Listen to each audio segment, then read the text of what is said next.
terjadi gangguan emosional anaknya, atau nanti ketika dewasa itu dia jadi lebih emosi, nggak tahan banting gitu kan.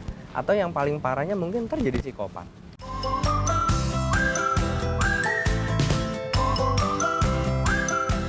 Halo Sobat Tujuh, balik lagi di Ask the Doctor barengan sama Lisa Anissa dan juga Dokter Andreas. oh kayak gini ya dok ya? Iya. Oke, sama Dokter Andreas nih. Dokter Andreas ini emang benar-benar dokter anak terkeren di sini. Di sini ya. Di sini ya.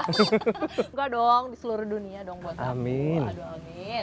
Nah, jadi dokter, kita kan ngomongin soal anak nih ya. Tadi udah kita bahas juga, kita sempat bahas yang soal COVID ya. Ya. Gimana sih anak di tengah pandemi COVID ini.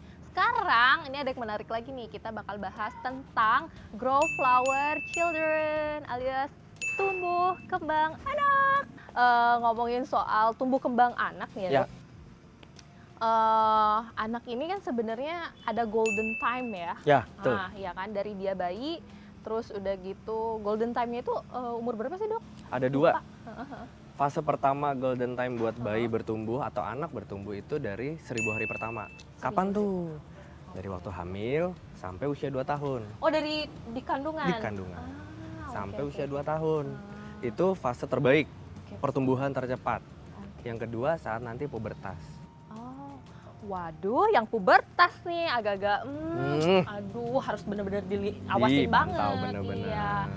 Anyway, pada saat memang benar ya dari pas hamil sampai 2 tahun Ya. memang kayaknya tumbuh kembang anak itu cepet ya. Iya, Dari betul. mulai berat badan naiknya cepet Ya. gitu kan. Setelah 2 tahun kok lambat gitu. Kita perlu worried nggak sih sebagai orang tua gitu? Seharusnya kita memang harus memantau atau benar tadi, worry dari awal justru. Sehingga kita worry tapi kita doing something, kerjain sesuatu. Berikan nutrisi saat hamil yang baik gitu. Berikan dulu kebahagiaan yang baik buat ibu-ibu hamil. Kita memberikan nutrisi saat kehamilan tadi gitu sampai nanti usia 2 tahun. Kenapa? Karena tadi itu golden period pertumbuhan anak itu terbaik dari usia kandungan sampai usia 2 tahun atau kita bilang 1000 hari pertama gitu. Nah, hari ke-2000 ini gimana dok? Aduh, 2000. Ntar 3000, 4000, 5000, 6000 banyak deh. Oke. Nah dok, sebenarnya kan memang udah ada panduannya kalau misalnya kita ke puskesmas atau Ya. ke rumah sakit kan, oh ya di usia segini harusnya bisa begini begitu, Ya. begini begitu. Tapi sebenarnya ada anak yang agak telat gitu ya. Mm-mm. Nah itu gimana ya dok kita cara menanganinya gitu kalau ketika anak yang lain udah pada bisa berbicara nih, orang yang lain udah pada bisa udah bisa jalan kaki, udah bisa jalan ke mall, kok anak aku masih situ-situ aja gitu, gimana dok? Ya, jadi yang paling benar itu datang ke rumah sakit bukan saat sakit. Jadi di saat 2 tahun pertama kehadiran anak itu bukan saat sakit, tapi justru dipantau satu tadi, berat badannya, Oke. tinggi badannya, lingkar kepalanya. Terus yang paling penting tumbuh kembang anak. Ada range antara usia sekian, dari 0 sampai 3, 36, 12. Nah, sampai 12 ini kita pantau. Kenapa? Supaya tadi nggak dapet deh tuh fase-fase kok anaknya si ini udah jalan, anaknya si itu udah ini, anak saya masih begini-begini aja. Nah, itu gunanya. Kebiasaan ibu-ibu komplek, ih lihat anak itu. Kayak Bu anaknya Tejo ibu. ya? Lihat si anak ibu itu udah bisa ini, kamu tuh ya belum bisa apa-apa. Saat imunisasi sampai 6 bulan itu datanglah setiap bulan. Tapi nanti setelah 6 bulan mungkin datang per 3 bulan. Untuk apa? Hanya sekedar berkonsultasi soal tumbuh kembang anak. Jadi penting tuh, banyak yang Penting. nggak tahu nih. Mm-mm. Kayaknya udah aja lah. Betul. Ntar juga bisa sendiri, banyak yang kayak gitu. Iya, Kan betul. sebenarnya perlu banget ya. Mm-mm. Oke, nah biasanya kalau di usia bayi kita masih sebagai orang tua masih sering cek gitu, Ya. kontrol gitu. Karena kita takut kan bayi itu masih rentan gitu kan. Nah setelah dia toddler, kayak udah mulai kayak males-males ke rumah sakit gitu. Bener. Udahlah, dia udah bisa gini, Iya. dia udah bisa kasih makan ini gitu Mm-mm. kan. Nah kadang ada hal-hal yang miss di situ yang kita nggak tahu. Oh, kok anak kita begini sih? Nah salah satunya adalah tantrum. Ariel tantrum. Oke, nah ini kita bakal bahas soal tantrum nih Sobat Tujuh ya kan. Mm-mm. Ada yang selama ini orang tua itu sebenarnya kayak ini paling marah biasa, yang ini Ya. mah udah biasa. Ini mah paling juga semenit 2 menit gitu. Tapi sebenarnya di balik tantrum itu ada sesuatu ya. Ada apa itu? Ada apa itu dok? Saya juga nggak tahu. Ntar kita cari tahu. Oke baiklah. Iya. Bagaimana dok? Jadi tantrum itu perlu diketahui dulu, definisi tantrum ini apa? Tantrum ini adalah ledakan emosi pada anak. Kenapa bisa terjadi demikian? Karena mungkin ada yang dia pengen atau dia pengen sesuatu ungkapkan gitu, tapi nggak berhasil. Nah, nggak berhasil kenapa? Karena mungkin satu, nggak ada orang untuk ceritanya, untuk ngomong, nggak ada untuk minta. Orang tuanya sibuk.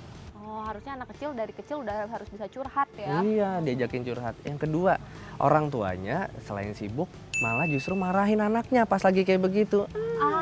Itu. Jadi Malah di marahin ya. nah itu nggak boleh. Justru yang bikin tantrum itu semakin hebat ketika dia lagi emosi, si orang tua malah nyuekin, ninggalin jalan deh ke sana. Udah biarin aja, didiemin aja, itu yang salah. Ketika anak tantrum, mau nggak mau, kita harus datang sama dia. Kita datang, kita peluk.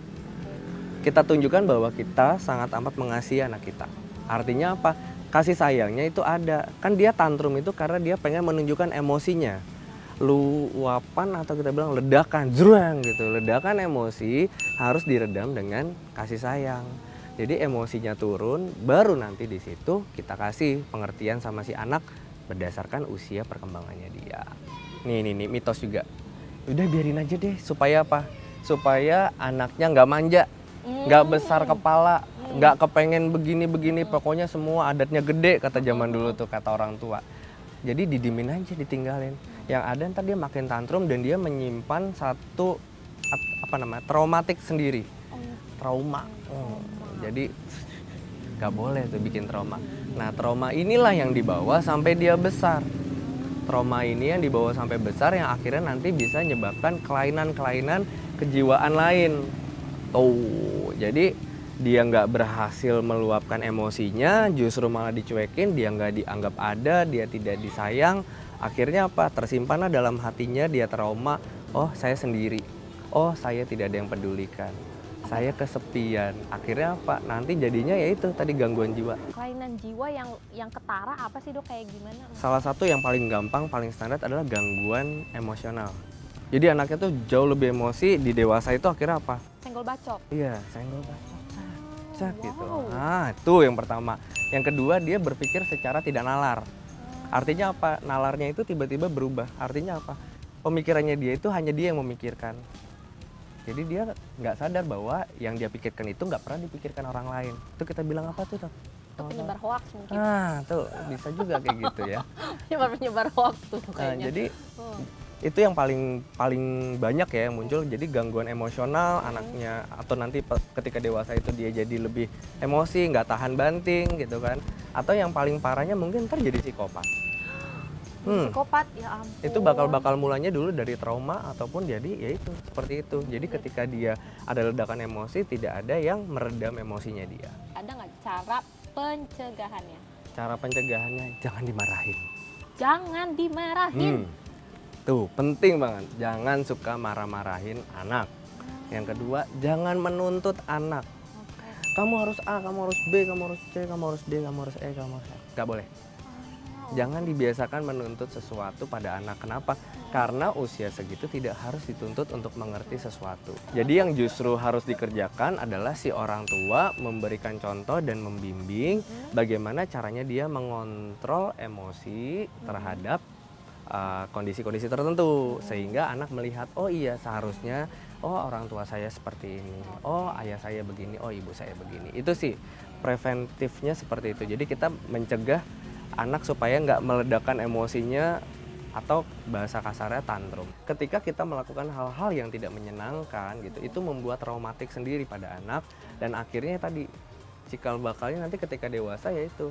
Jadi si emosinya anak ketika kecil dibawalah sampai dewasa, dan dia punya rasa satu, benci, marah berlebihan, ya kan gitu. Nanti menyimpan sesuatu dan akhirnya tipikalnya meledak-meledak. Nah, itu yang akhirnya yang paling parah ya tadi gitu, gangguan kejiwaan. Ini yang nggak boleh gitu. Jadi harus ada perubahan yang sekarang banyak yang bisa dibaca. Ketemu dokter anak yang banyak, ketemu dokter tumbuh kembang yang banyak, ketemu banyak-banyak bacaan psikologi. Jadi disitulah kita harus justru dengan banyaknya ini kita berubah jadi orang milenial yang jauh lebih baik, supaya nggak jadi anak-anak yang sama seperti kayak zaman dulu. Iya, berarti ngaruh juga ke mental Banget. anak nantinya ya. Anak Banget.